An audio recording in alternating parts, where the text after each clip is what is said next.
انگریزوں کے خلاف ہندوستان کے مسلمان جو علماء جو جنگ لڑ رہے تھے اس میں مرزا غلام محمد قادیانی تیار کیے گئے اور مولوی محمد حسین بٹالوی تیار کیے گئے اور احمد رضا خان تیار کیے گئے، مولانا احمد رضا خان. تینوں گروہوں نے یہ فتویٰ دیا کہ ہندوستان دارالاسلام ہے، انگریز سے جنگ کرنا جائز نہیں. ایک نے نبی ہو کر کہا کہ میں نبی ہوں، جنگ منسوخ ہو چکی ہے، جہاد منسوخ ہو چکا ہے، اس لیے ان سے لڑنے کی ضرورت نہیں ہے. مولانا احمد رضا خان نے کتاب لکھی، رسالہ لکھا، الاعلام بان ہندوستان دارالاسلام، اور جماعت اہل حدیث نے صاف لفظوں میں کہا کہ ہم آپ کے وفادار ہیں، ہم آپ کے ساتھ ہیں. انہوں نے بھی فتویٰ دیا کہ بالکل لڑنے کی اجازت. مولوی محمد حسین بٹالوی.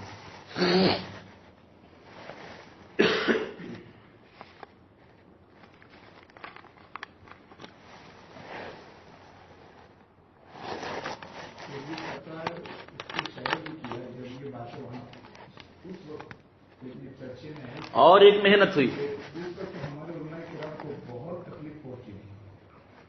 محنت ہوئی، کسی طرح سے معاملہ سنبھل نہیں رہا تھا. انگریزوں، یہودیوں، عیسائیوں کی چال ہے لڑاؤ اور حکومت کرو. مولوی احمد رضا خان کو جو خریدا گیا تو انہوں نے سوچا تو مجھ سے تو کام چلے گا نہیں، یہاں سے بھاگ کے عرب گئے، مدینہ منورہ کے مفتیان کرام سے فتویٰ لیا، علماء دیوبند کی کتابوں سے عبارتیں چھانٹی، ایک لائن یہاں سے، ایک لائن وہاں سے، ایک لائن وہاں سے، تینوں کو جوڑ کر اکٹھا کیا. یہ فرضی بات نہیں کہہ رہا ہوں، جو کچھ انہوں نے کیا ہے اس کو جمع کیا. اس کتاب کا نام ہے حسام الحرمین. میں نے اس کا باضابطہ مطالعہ کیا، میرے پاس کتاب رکھی، کاٹ چھانٹ کے تھوڑی سی یہاں سے لیا، تھوڑی سی یہاں، تھوڑی سی، تینوں کو ملا کے اکٹھا کر دیا، 20 کی ساری غائب کر دی. اور اس طرح سے، اور وہ یہاں کتابیں اردو میں، وہاں عربی میں اپنے حساب سے ٹرانسلیٹ کیا.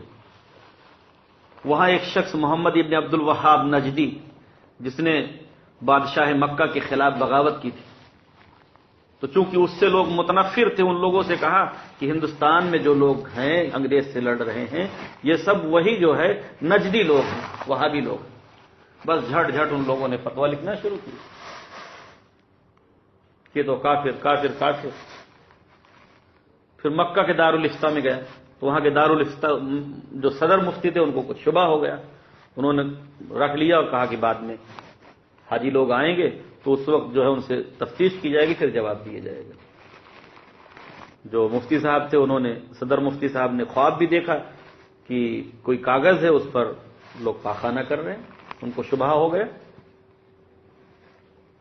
تو حضرت مفتی صاحب اپنے روم پر تھے، اپنے مکان پر، یہ دارالفتہ میں گئے اور کہا کہ حضرت مفتی صاحب مانگ رہے ہیں کاغذ.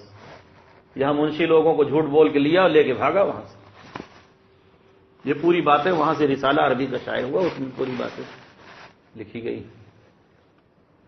پھر وہاں سے سوالات آئے، ان سوالات کے جوابات حضرت مولانا خلیل احمد صاحب سہارنپوری نے دیے، اور پھر وہ جوابات وہاں پہنچے تو پھر ان لوگوں نے رجوع کیا کہ بھائی ہم سے تو چوک ہو گئی، ہم کو تو دھوکہ دے دیا گیا. اس کتاب کا نام ہے المحند علی المفند علی حسام الحرمین، جو مولانا خلیل احمد صاحب سہارنپوری نے جمع کیا. تو اب جب وہاں کا فتویٰ لا کے یہاں چاروں طرف چپکا دیا کہ مکہ اور مدینہ کے مفتیان کرام کہتے ہیں کہ یہ دیوبندی علماء کافر ہیں، تو بہت بڑا طبقہ مسلمانوں کا ان کے ساتھ ہو گیا اور جنگ کمزور پڑنے لگی. سوچے کیسی کیسی چال چلی جاتی. مسلمانوں کا ایک گروہ تھا، اس میں سے کاٹ کر قادیانی بنایا، اس میں سے کاٹ کر غیر مقلد بنایا، اس میں سے کاٹ کر رضا خانی بنایا. اب تھوڑے سے بچے دیوبندی، کم ہو جائیں گے، مشکل ہو جائے گا لڑنا. اب تو جو ہو رہا اللہ ہی خیر کرے. اس میں بھی